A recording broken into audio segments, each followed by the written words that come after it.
Hi everybody. So I have a few words to say. As usual, let's see where they go. Excuse the lighting in here. I'm in my bedroom and it's dark and the lamp's on, and I don't have like my tripod with my light on isn't charged up, and so I'm holding my phone and the light shit. But I just wrote a post and I just thought, yeah, I can't elaborate on that one a little bit more.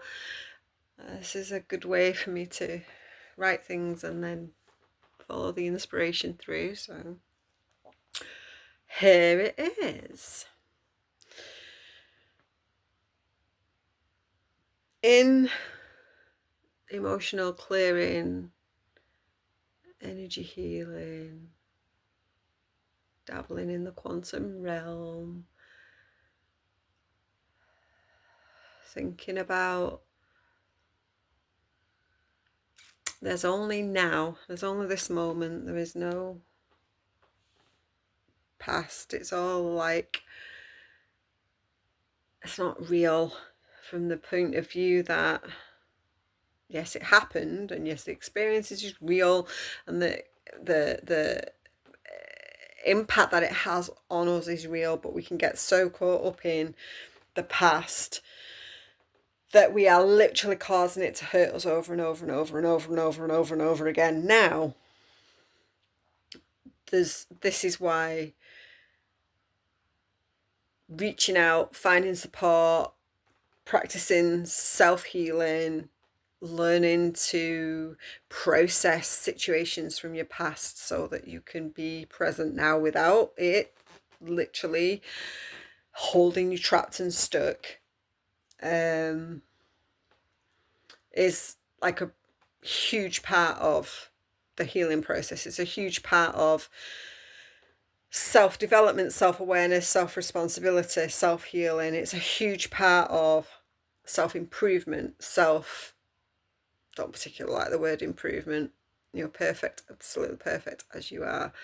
But self-responsibility, self-awareness, self-knowing, getting to know yourself, an inner understanding of who you are, what you are, and your incredible, immense creative power that's within you, that your past is just holding you stuck in if you focus on the situations from your past that you feel are impacting you. So, with this in mind, in relation to, like, I guess it's quantum energy, the energy field, it's our emotional state and how we're literally creating future points in time, linear time, based on how we feel now. The idea that where we focus our attention, we see more and feel more of that. And releasing and healing parts of our lives that are hurting us. With that in mind, just going to explore that a little bit. I remember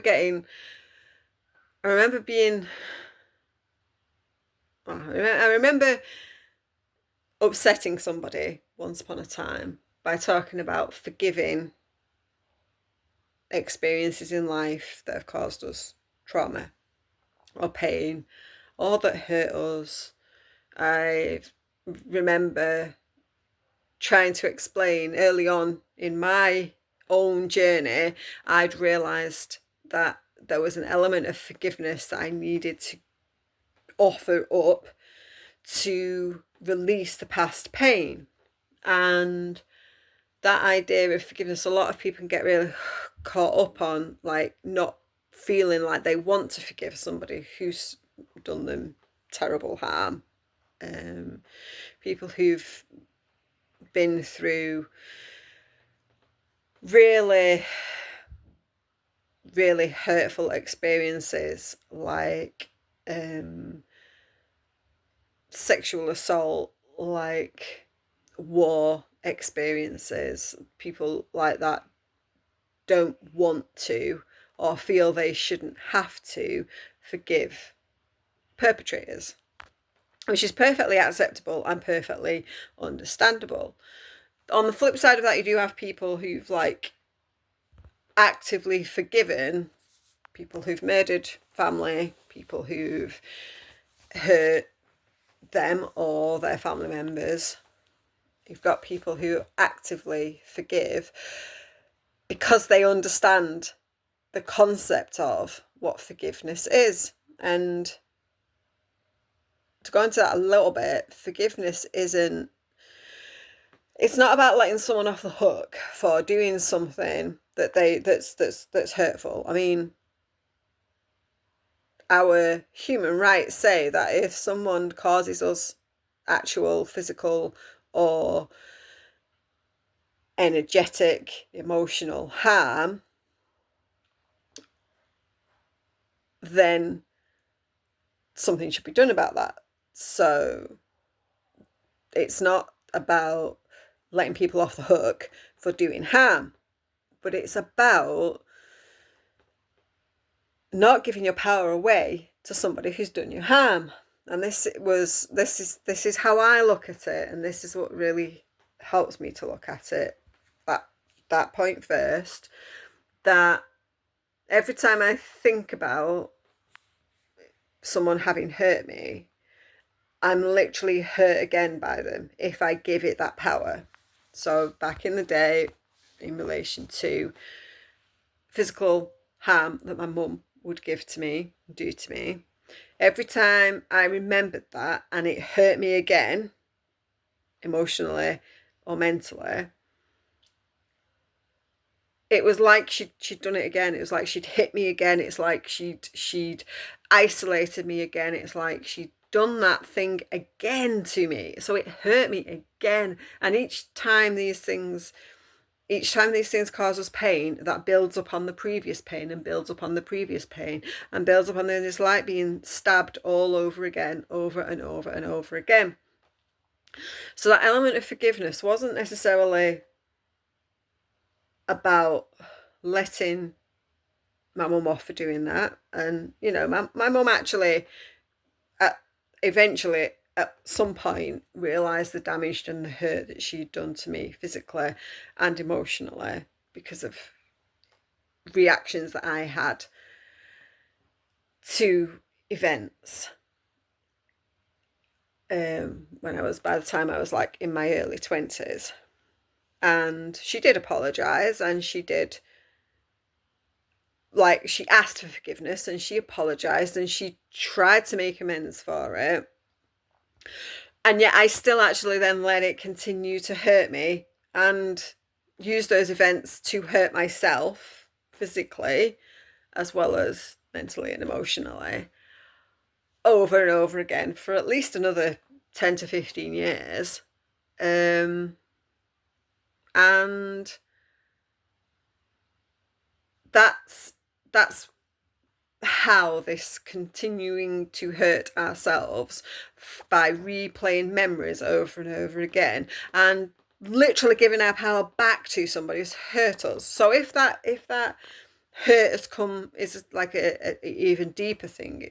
Say someone has stabbed you physically, say someone has assaulted you, say you've been in a war situation, someone dropped a bomb on your family. Every time you allow that situation to hurt you again, it's like the individual who did the hurting is doing the same action to you again. And that's where finding the right kind of support for yourself is really, really important. And that can be a trauma support therapist, it can be a psychiatrist, it can be taking medication, it can be someone like me who's an emotional energy healer, it can be having NLP, hypnosis, it can be having a combination of many different things that support you through that process to see where that pain, reliving that pain over and over again, is hurting you now. So that's kind of the first side of this that I wanted to talk about today, is moving through that process of releasing pain so that you can be present now without that hurting you. And that's no easy task. That is not like, it's not something that, generally speaking, you would sort out in a week or a month or overnight. It's often an ongoing process, even when you've done the inner work for months, years, decade. There might still be things that come up that make you go, oof.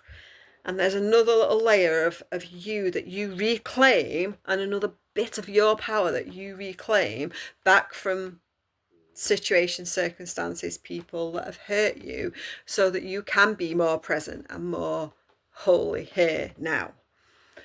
And that's the nature of, particularly my field of supporting people with their energy and their emotions, and spiritually, that's where that comes in. I'm not helping with the physical wounds, I'm not helping with physical circumstances, situations. I am helping people with the emotions that are holding in their mind, and the energy field and parts of literally their soul that they give away to those who've hurt them, so that they can become more mentally at ease and more emotionally and energetically at ease. Their spirit becomes calmer, and the result of that oftentimes is a physical shift of some sort as well.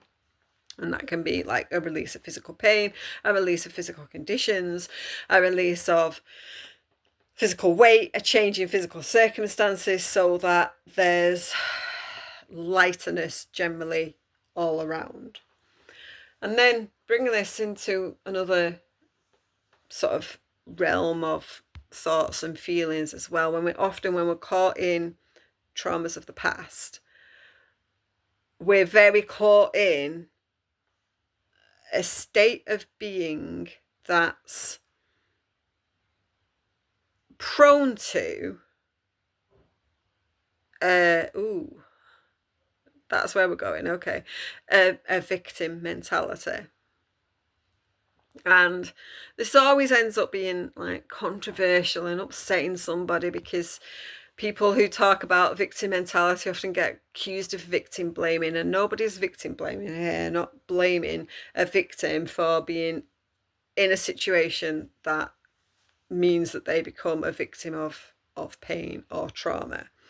But there is an element of self-responsibility that's needed. We're back to the self-responsibilities, a bit of like, you can't change anybody else and anything anybody else has done to you.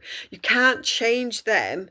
If you've been in an abusive relationship, you literally can't change that individual who did the abusing. You can't change them. All you can do is look after you.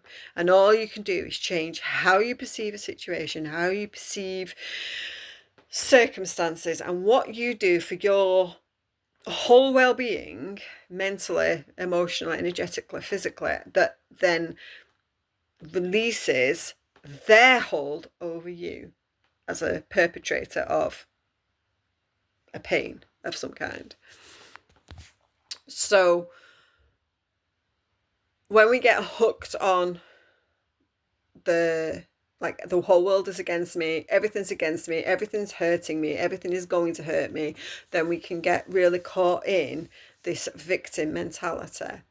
And the more we do that, the more we see everything that we do, like we can't find the joy in living, because we're like, oh, this hurts me, or that hurts me, or this is too much for me, or that's too much for me. And like, from my own lived experience, I did this for so long. I did this for so long, I almost sometimes feel like I lost the early years of my daughter's lives because I was living in I was an abused child. I was like not even the worst kinds of abuse, but I was in that victim mentality of I'd had abuse done to me.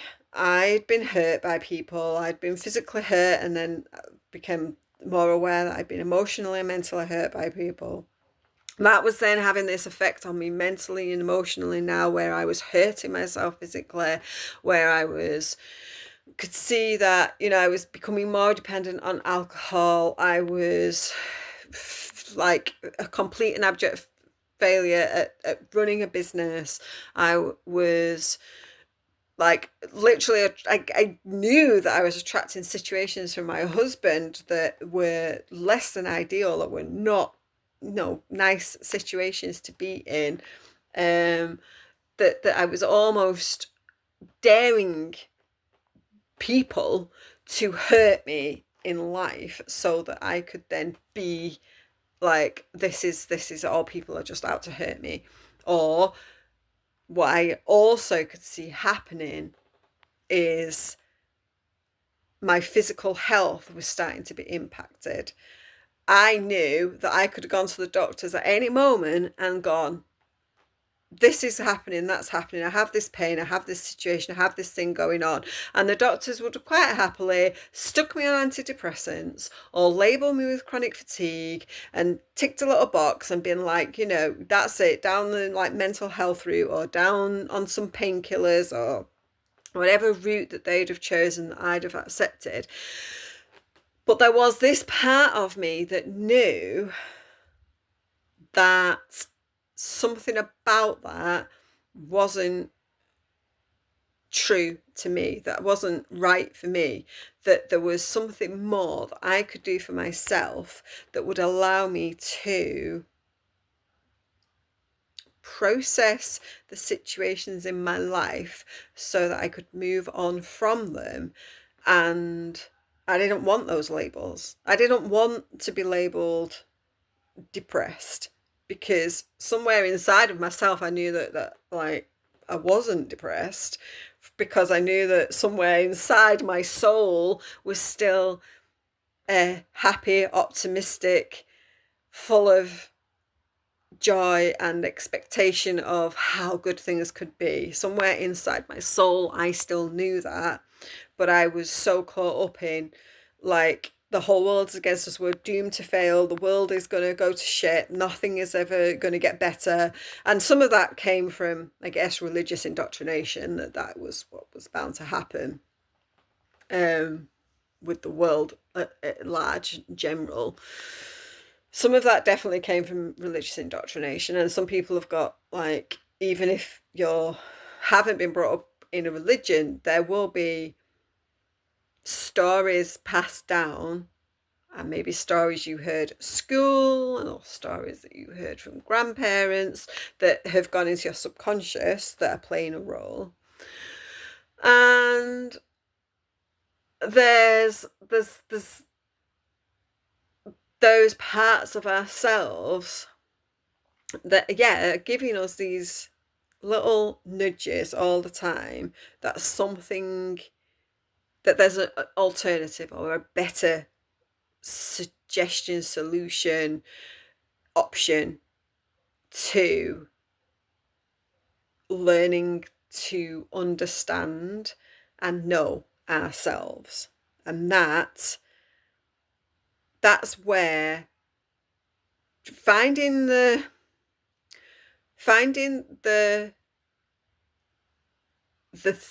joy and the positive in our experiences can lighten a tough situation. So, for example, right now I'm under a house eviction notice because my landlady wants to move in her house, and I could totally flip that all. That I could find plenty of reasons to blame my landlady. I could find plenty of reasons to blame the state of everything else for why, rental prices are sky high.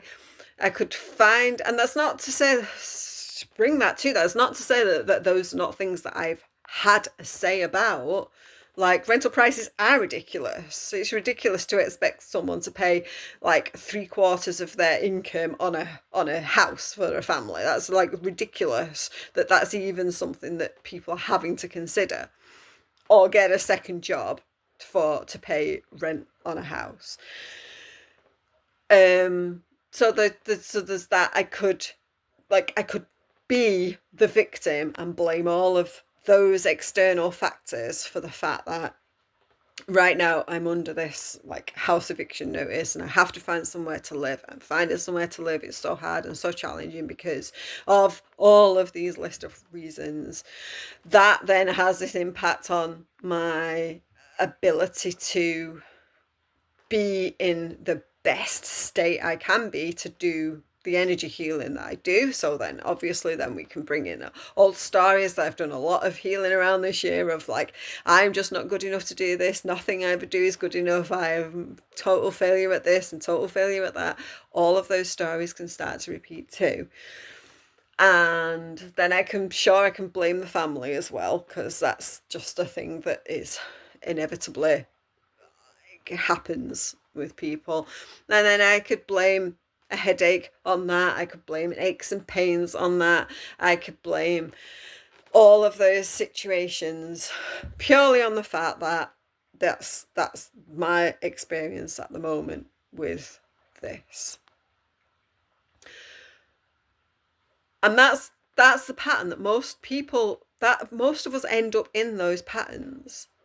Like, when I moved to this house, that was some of the stories of that were what were going through me. We weren't under a house eviction notice. The conditions we were living in were less than ideal with a newborn baby, and I wasn't happy with the situation, and this opportunity to move here came up. But there was definitely the blaming of external forces on why we had to move house with a tiny baby. And yeah, that's the patterns that we find it easy to fall into those patterns. The learning and the self-awareness and the self-responsibility I've learned to take over the course of the years that I've been doing the inner processing of my life story and reclaiming parts of my soul mean that when we got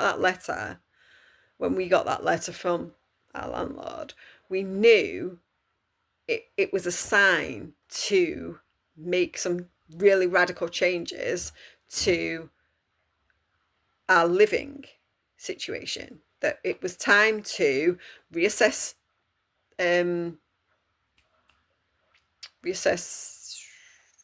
belongings, possessions is the word I'm looking for, reassess possessions, reassess living, reassess, did we really want to stay where we are, or was it time to move on completely, reassess our family dynamics, reassess options and choices, not blame anybody, and then reassess our choices around where we end up and how we generate income for the next thing we move on to. All of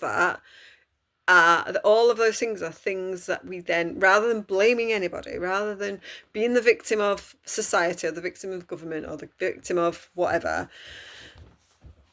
we're taking the time to grow, learn, expand, reclaim parts of ourselves, be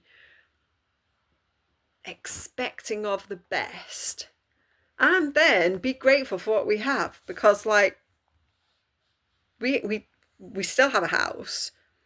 Like, we're so grateful that we have this opportunity to clear out the shit, like literally clear out everything that we don't want to take on into a new house with us, like, and do it consciously and do it with motivation and with consciousness of like, right, okay, it's time to energetically clear the space of everything that's not moving on with us. Like, right, we don't want these books to go with us. We don't want these clothes to go with us. We don't want these belongings of like toys and stuff that are from girls' younger lives. Things that we've inherited from other people, extended family members, things that we've had for years and years and years are broken. The make do stuff that we've accumulated because we're always waiting for something better to come along. So like, oh well, I'll just buy this to do us over until the next thing comes along, and just to get rid of all of that. And you see this as an opportunity to do that, and see focusing completely on the possibilities, the potentials, the hope, the excitement and expectation of that, what we wish to create for our next level of expansion as a family, whatever that looks like. And that like illuminated some big hopes and dreams around creating more space for families to actually create the bigger dream, which for my husband is creating off-grid potential, permaculture living, connections to that with his interests in building work and building materials, safe spaces for postpartum, postnatal care for new families, new mums and families, retreats for families, because I've done lots of spiritual retreats and spiritual workshops and days of self-care like that, and a lot of it excludes young people. And as a mum who's been a baby-led, toddler-led, infant-led mum in a family that are unschooling, completely like radically shifting family dynamics, for me to have done all of this, and they're necessary. Like, I am not saying that if you are on a deep inner spiritual awakening journey that you should go make sure you have your like 8-year-old, 9-year-old, 12-year-old around while you're having a complete and utter spiritual moment of like, oh my god, there's more out there than just this physical meat suit. And I'm not saying that there's always a place for the young ones in that situation. I'm certainly grateful for the opportunities and the places where I've been alone to do that sort of deep inner healing. However, I also think there's room for and a need for places where the family can go to reconnect to their own family spirit and heal ancestral patterns and traumas, learn to trust themselves, learn to trust each other. So as from an unschooling perspective, as unschoolers, one of the as home educators, one of the biggest steps that we have to take when we take our young people out of school, or when we choose not to send our young people to school, is deschooling and deconditioning ourselves. And this is an ongoing process in people who don't even home educate or homeschool or plan on to like having young people who are not in school. Even when you send your young people to school, there's this element of deconditioning that lots of people are realizing they need to go through to become empowered, clear-minded, self-responsible adults. When you're then factoring in that awareness that the next generation need to learn this so that they're not conditioned in the first place, then that's a deeper level. So we go, first of all, there's this deconditioning and deschooling of ourselves as adults, and that has to be done oftentimes, if you're taking young people out of school, alongside undoing any damage that's been done by school in your young people. So you're like deschooling the whole family. So this is like a big new dream that's been activated for me, is to have the space to support families on these journeys to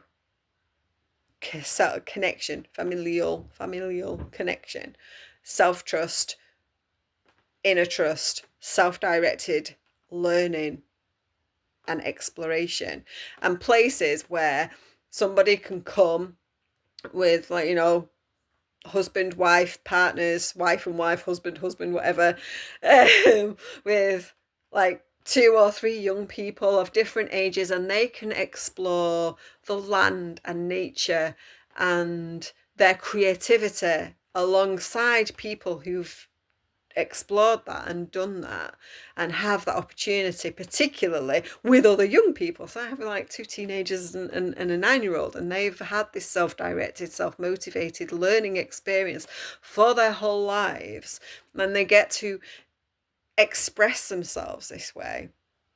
And it just feels like this is a big dream that's been activated.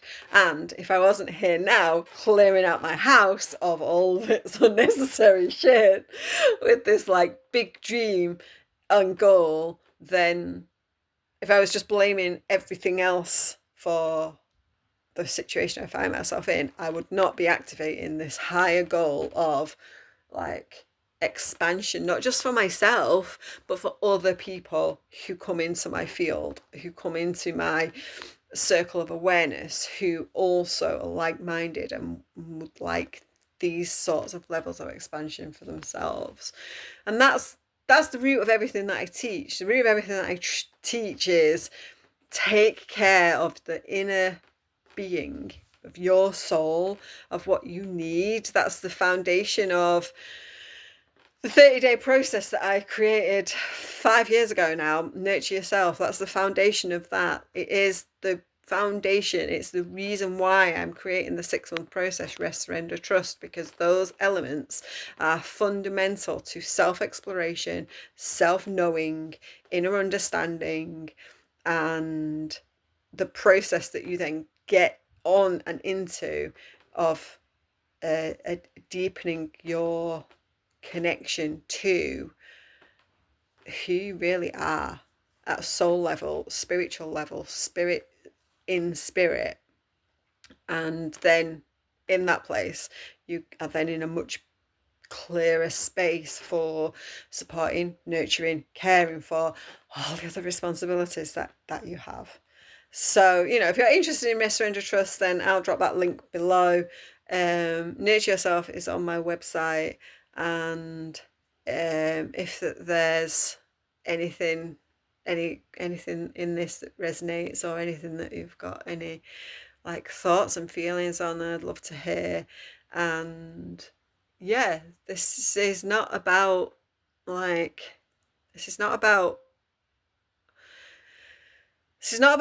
being held back by your past and being caught in your pain and any less than ideal circumstances that you may have been in life.